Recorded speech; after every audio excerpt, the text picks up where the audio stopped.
Hello, I'm Henry Keane and we are UATV English. We are online to give you the Ukrainian perspective of reality of war. Watch in the episode. Ukrainian drones deliver fiery messages to Russian military facilities on the occupied territories of Ukraine. Ukrainian tech could be a breakthrough in countering Iranian Shahed drones. United States demands Russia to return abducted Ukrainian children. Please comment and subscribe to our channel while watching it. By doing so, you help us indeed to fight off criminal Russian aggression. And welcome to the news pools. Ukrainian drones and missiles have paid a flammable visit to Russian-occupied Luhansk and Donetsk. The message delivered with Russian occupiers, and they were running around happy or in panic. Ukrainian drone Bobyor, Beaver in English, destroys several expensive Russian air defense complexes, including Panzer S-1, a radio location system, and also paid a visit to the military air base in Saki, damaging a couple of fighter jets even during a fiery air show. Beaver is a completely domestically developed Ukrainian turbojet engine assault drone which can be operated from afar and has specific additional maneuvering capabilities to evade air defense, as you can obviously see on the footage. Well, so far what is known about Ukraine's combined missile and drone attack on July 1st. A series of explosions indeed rocked the territory of occupied Donetsk. According to open-source intelligence packs from Kyberboroshno, Cyberflower, that's a nascent intelligence group, the strike may have targeted UAV workshops and electronic warfare equipment. An oil depot was also set ablaze in occupied Luhansk. A series of explosions were also heard in occupied Crimea. According to yet unconfirmed reports, the targets could have been airfields and air defense positions.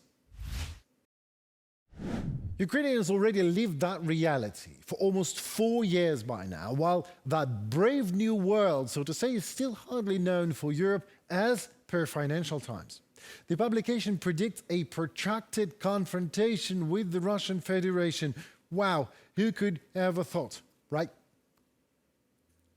FT analysts note that Russia today is an almost completely militarized economy, a war-oriented society that promotes a narrative of open and inevitable conflict with the West.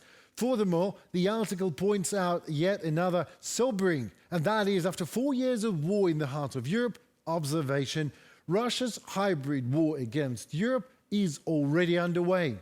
Sabotage, arson, cyber attacks, and disinformation on social media, you name it, the fact Financial Times acknowledges that is happening actually is a great relief indeed. But what about the Russian foreign policy in the first place, literally? NATO countries should not increase defense spending to 5% of GDP if they want to preserve their lines. That was a quote.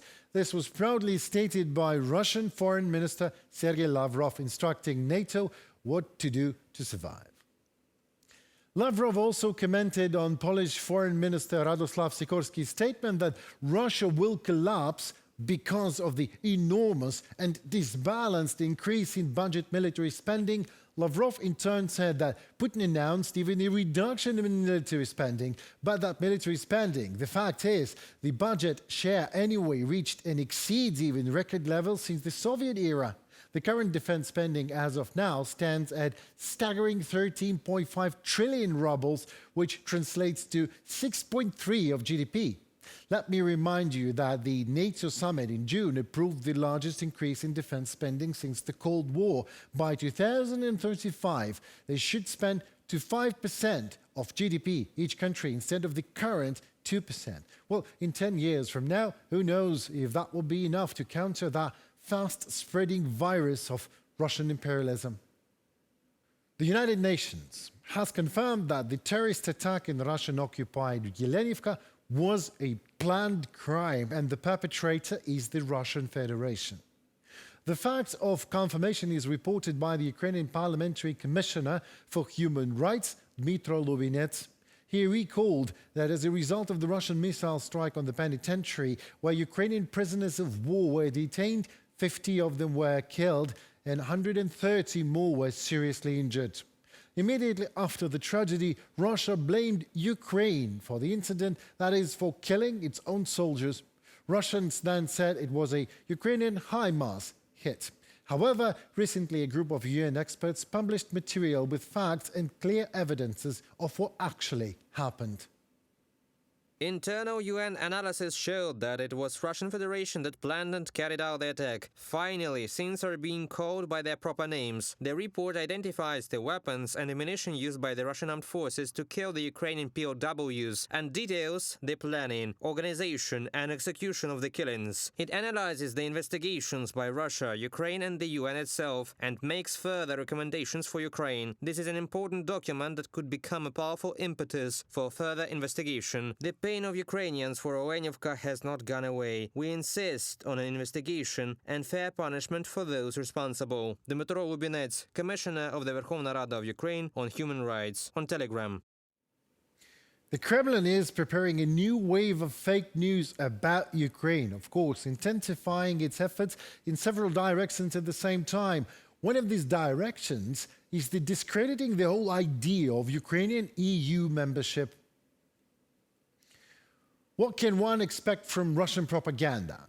Seriously, all the same stories, an alleged threat that Ukraine's integration poses a threat to Europe politically, militarily and economically, as well as increased activity of pro-Russian mouthpieces claiming the alleged ambiguity of EU countries' position on Ukrainian Euro integration.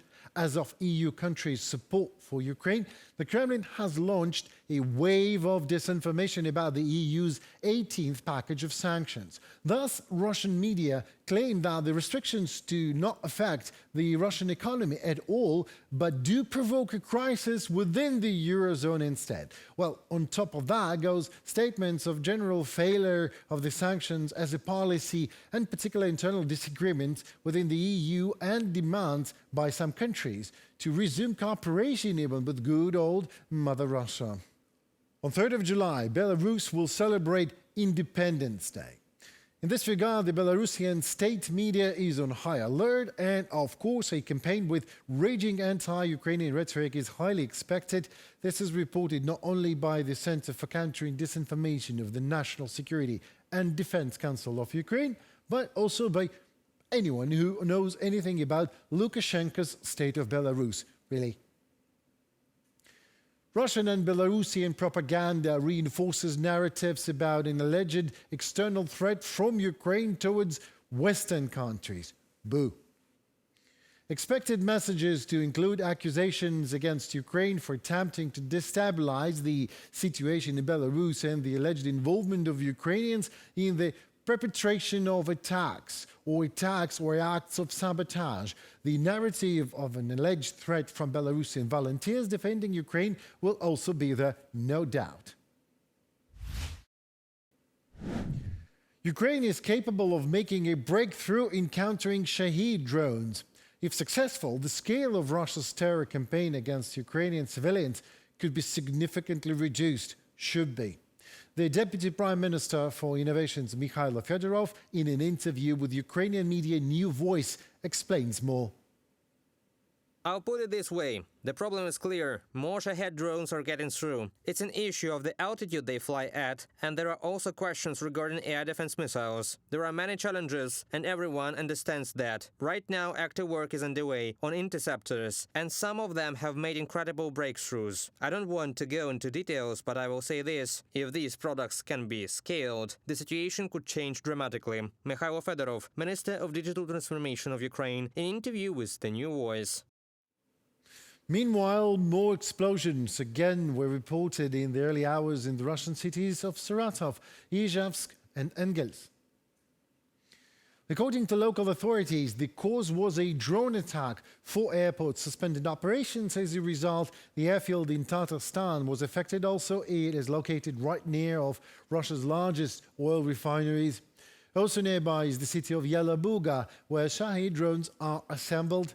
No further details about the consequences of the attacks have been reported yet, while local officials state what usual for Russian officials to state: all good, all targets down, no casualties reported.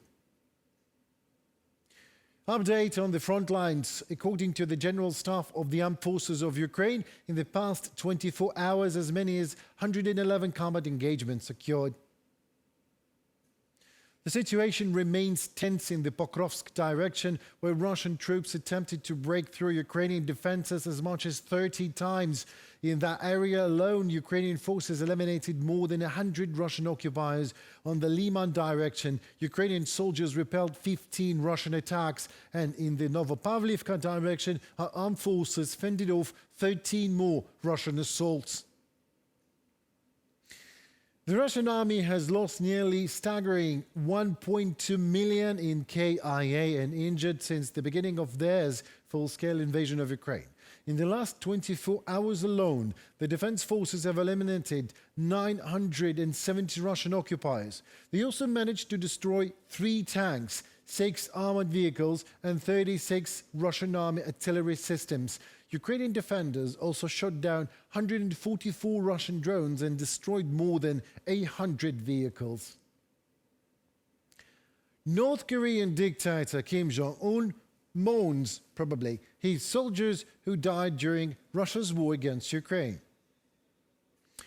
A footage released by North Korean state media shows Kim ceremoniously placing the North Korean flag over a coffin during a ceremony of returning the remains of North Korean soldiers who fought on Russian criminal side against Ukraine.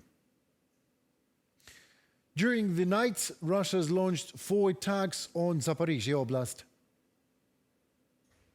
As a result of the attacks, one local business was set ablaze. Private homes were also damaged, reports the head of the regional military administration, Ivan Fedorov. Fortunately, there were no casualties, Fedorov wrote on the Telegram. After Russian attacks on the Kherson region, 2 people were murdered and 5 more injured, as city council reports. Russians the day before hit Kherson. I mean Antonovka, Kamishany, Sadovoye, but the names of these places say nothing to you. So please just imagine civilian infrastructure in your city, like private houses, cars, farms, and were damaged and destroyed, power outages in your city.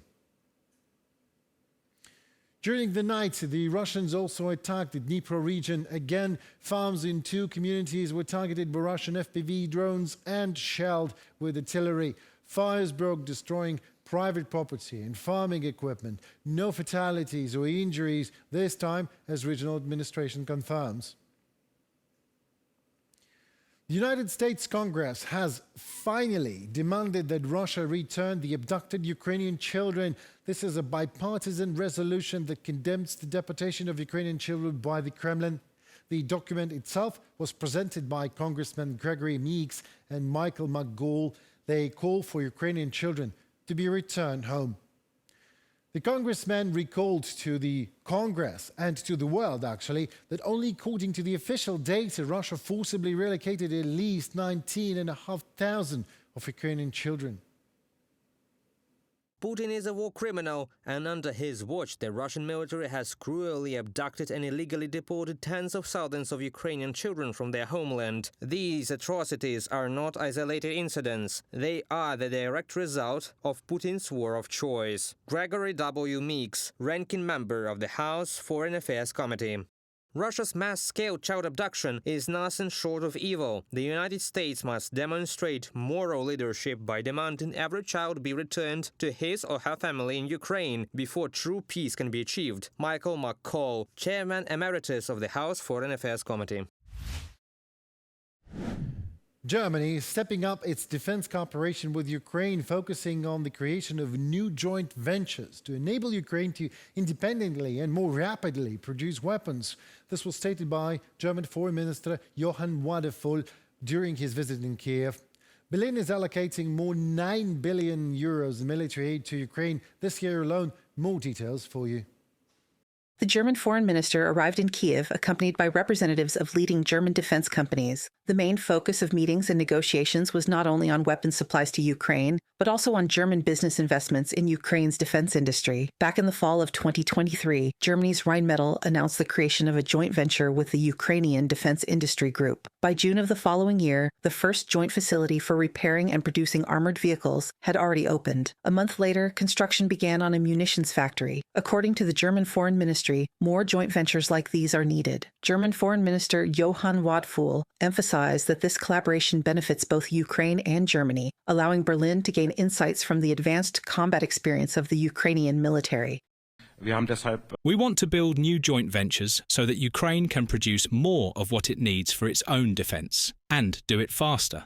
Because your needs are enormous. And we must remember, Ukrainians are not only defending themselves, Ukraine is also defending European freedom and sovereignty. We must not forget that, even though this war has already lasted a long time. Ukrainian Foreign Minister Andrei Sybiha, in turn, expressed hope for the delivery of additional air defense systems from partners. The aggressor state, Russia, has intensified its missile and drone attacks on Ukraine, deliberately targeting civilian infrastructure to spread fear and chaos. That's why, Sybiha stressed, Ukraine urgently needs to strengthen its air defenses.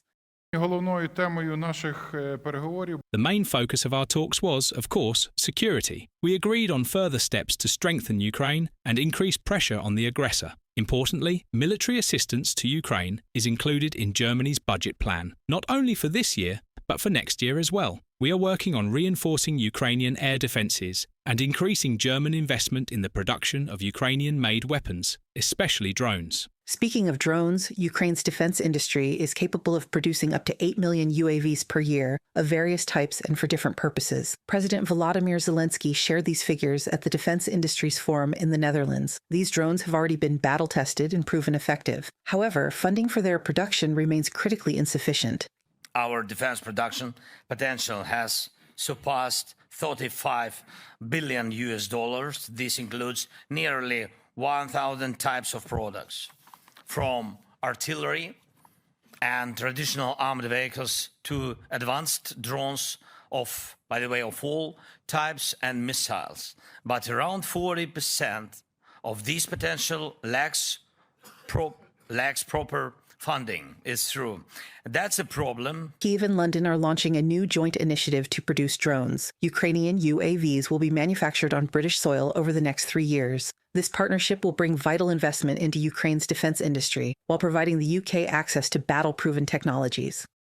As part of this initiative, over the first 3 years of this megaproject, the UK will fund the procurement of a wide range of Ukrainian drones that will be produced on British soil. This will enable UK defence firms to rapidly design and manufacture cutting-edge drones at scale. While the war continues, all production will be directed to meet the needs of Ukraine's defence forces. After the war, the drones will be shared between the UK and Ukraine. Rustem Umerov, Defence Minister of Ukraine, via the Ministry of Defence on Telegram. Norwegian defence giant Kongsberg has also opened an office in Ukraine. Talks are underway to integrate Ukraine's short and medium-range air defence systems with NASAMS infrastructure. Meanwhile, Denmark has allocated 500 million kroner to launch Ukrainian defense production facilities on Danish territory. All production under this initiative will serve to strengthen Ukraine's defense capabilities. Ukraine has much to offer foreign companies in defense cooperation. Promising areas include the production of 155mm ammunition, artillery systems, and electronic warfare technologies. Report by Irina Yusupova, UATV News.